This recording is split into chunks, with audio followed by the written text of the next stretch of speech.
library friends. This is Mrs. Lawson reading from the Book of Virtues, a treasury of great moral stories, edited with commentary by William J. Bennett and with permission from Simon & Schuster.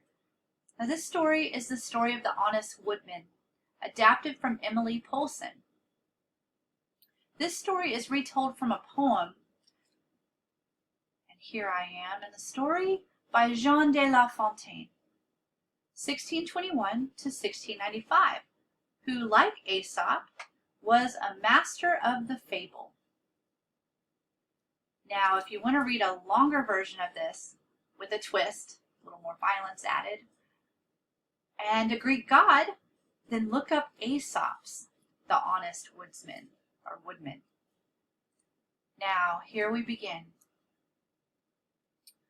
Once upon a time, out in the green, silent woods, near a rushing river that foamed and sparkled as it hurried along, there lived a poor woodcutter who worked hard to make a living for his family.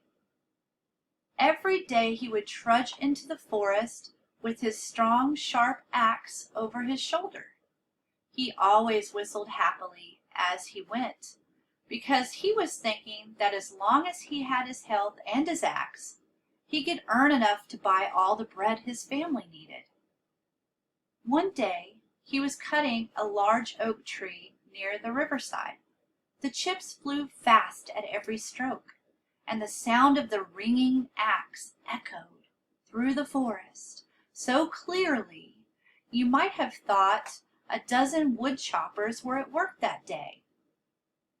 By and by, the woodman thought he would rest a while. He leaned his axe against the tree and turned to sit down, but he tripped over an old gnarled root, and before he could catch it, his axe slid down the bank and into the river. The poor woodman gazed into the stream, trying to see the bottom, but it was far too deep there. The river flowed over the lost treasure just as merrily as before. "What will I do?" the woodman cried. "I've lost my axe. How will I feed my children now?" Just as he finished speaking, up from the lake rose a beautiful lady. She was the water fairy of the river, and came to the surface when she heard his sad voice. "What is your sorrow?" she asked kindly. The woodman told her about his trouble, and at once she sank beneath the surface and reappeared in a moment with an axe made of silver. "Is this the axe you lost?" she asked. "Would you tell her?" I asked.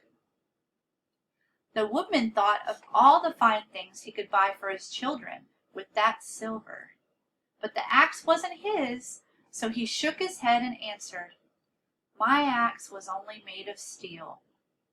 The water fairy laid the silver axe on the bank and sank into the river again. In a moment she rose and showed the woodman another axe. "Perhaps this one is yours?" she asked. The woodman looked. "Oh, no," he replied. "This one is made of gold. It's worth many times more than mine." The water fairy laid the golden axe on the bank. Once again she sank. Up she rose. This time she held the missing axe.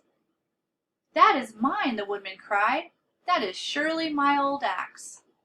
"It is yours," said the water fairy, "and so are these other two now. They are gifts from the river because you have told the truth." And that evening the woodman trudged home with all three axes on his shoulder, whistling happily as he thought of all the good things they would bring for his family. The end.